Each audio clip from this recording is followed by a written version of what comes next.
Selamat pagi Bapak dan Ibu serta anak-anak semuanya. Kembali lagi di acara Damai di Hati, Kasih Tak Bertepi SMP Putra Nirmala. Pada pagi hari ini kita bersyukur masih diberi kesehatan sehingga kita dapat berjumpa kembali pada kesempatan ini. Hari ini saya akan membacakan Injil dari Injil Lukas bab 19 ayat 1 sampai dengan ayat 10. Yesus masuk ke kota Yeriko dan berjalan terus melintasi kota itu. Di situ ada seorang bernama Sakius, kepala pemungut cukai, dan ia seorang yang kaya. Ia berusaha untuk melihat orang apakah Yesus itu, tetapi ia tidak berhasil karena orang banyak sebab badannya pendek. Maka berlarilah ia mendahului orang banyak, lalu memanjat pohon ara untuk melihat Yesus yang akan lewat di situ. Ketika Yesus sampai ke tempat itu, ia melihat ke atas dan berkata, "Sakius, segeralah turun, sebab hari ini aku harus menumpang di rumahmu." Lalu Sakius segera turun dan menerima Yesus dengan sukacita. Tetapi semua orang yang melihat hal itu bersungut-sungut. Katanya, ia menumpang di rumah orang berdosa. Tapi Sakius berdiri dan berkata kepada Tuhan, "Tuhan, setengah dari milikku akan kuberikan kepada orang miskin. Dan sekiranya ada sesuatu yang kuperas dari seseorang akan kukembalikan 4 kali lipat." Kata Yesus kepadanya, "Hari ini telah terjadi keselamatan kepada rumah ini, karena orang ini pun anak Abraham. Sebab anak manusia datang mencari dan menyelamatkan yang hilang." Demikianlah sabda Tuhan. Saudara-saudara yang terkasih, dalam perikop tadi ada beberapa kalimat, ada beberapa sikap yang dilakukan oleh Sakius. Sakius adalah seorang pemungut cukai, bahkan kepala pemungut cukai. Pada pagi hari ini kita melihat bacaan ini, kita melihat bahwa Sakius sungguh-sungguh menyadari tentang situasi dirinya, menyadari bagaimana dia belum bisa membangun relasi yang baik dengan Allah. Mengapa? Yang pertama, dia menyadari bahwa dia adalah seorang pemungut cukai. Kerinduan dia untuk melihat Yesus, kerinduan dia untuk bertemu dengan Allah, yang membuat dia melakukan beberapa tahapan kegiatan, tahapan atau usaha-usaha yang ia lakukan. Yang pertama, ia menyadari betul akan kekurangan dirinya. Badannya pendek, maka ketika orang banyak sudah berkerumun, tentunya dia tidak mungkin untuk bisa melihat Yesus. Maka dia berusaha berlari. Usaha yang pertama adalah dia berlari untuk mendahului orang-orang. Kemudian akhirnya dia memutuskan untuk naik pohon.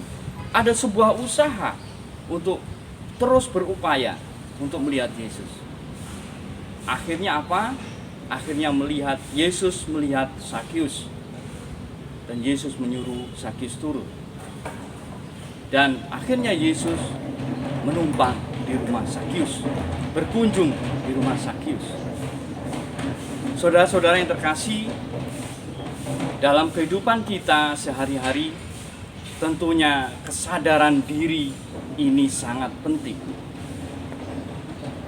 Merasa tidak sempurna di hadapan Allah itu menjadi modal utama untuk terus memperbarui hidup kita, memperbarui iman kita. Tetapi akan sangat berbanding terbalik ketika orang sudah merasa suci, orang sudah merasa benar di hadapan Allah, maka situlah orang akan justru jauh dari Allah. Tetapi dalam bacaan pagi hari ini, Sakius menunjukkan itu. Ada usaha-usaha yang diawali dari kesadaran diri tentang situasi pribadi saya di hadapan Allah seperti apa. Tentunya hal ini adalah hal yang sangat penting dalam kehidupan kita sehari-hari. Ketika kita menyadari atas kelemahan dan kekurangan kita, kemudian kita berusaha untuk berjuang bagaimana membangun relasi dengan Allah, sehingga Allah sudi hadir di dalam rumah kita, di dalam hati kita. Maka terjadilah sebuah sukacita. Saudara-saudari yang terkasih dan diberkati oleh Allah, situasi seperti ini mungkin kita alami bersama. Situasi di mana kita merindukan betul kehadiran Allah. Maka pada kesempatan ini kita mulai mencoba menyadari segala kekurangan dan kelemahan kita, sehingga menjadikan sebuah modal utama untuk kita berusaha mencari jalan keluar, berusaha secara terus-menerus dengan segala upaya kita untuk membangun relasi baik dengan Allah. Kalau tadi Sakius berlari, maka kita pun sekarang harus berlari terus, kemudian naik pohon.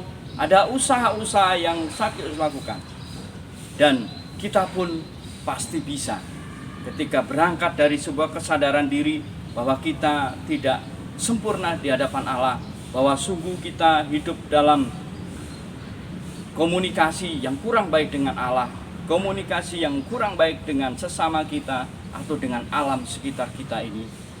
Berangkat dari kesadaran itu, maka kita berusaha terus dan terus mencari keilahian Allah di dalam kehidupan kita sehari-hari, di dalam relasi kita dengan teman, dengan saudara, dengan keluarga, dengan siapapun yang kita jumpai, untuk terus membangun kedekatan kita dengan Allah melalui sesama. Baik Bapak Ibu, anak-anak semuanya, mari kita semua bersama-sama merenungkan bacaan pada pagi hari ini. Semoga ini menjadi sebuah curahan kesejukan bagi kita bahwa Allah sungguh baik, bahwa Allah tidak akan menjauhi orang-orang berdosa, karena Allah datang untuk mencari orang-orang yang hilang. Maka kita sadar bahwa kita bukan manusia yang sempurna, manusia yang hilang, yang jauh dari Allah. Dari kesadaran itulah mari kita bersama-sama, saya dan saudara-saudara semuanya, untuk terus berlari, kemudian memanjat pohon kehidupan, untuk menapaki kehidupan yang lebih baik dan lebih baik, sehingga Allah berkenan untuk hadir di rumah kita, hadir di dalam diri kita. Terima kasih. Semoga pagi hari ini kita semuanya mendapatkan berkat Tuhan dan mendapatkan sebuah titik terang bagaimana kita berusaha untuk terus dan terus mencari relasi, membangun relasi dengan Allah. Terima kasih, Tuhan memberkati.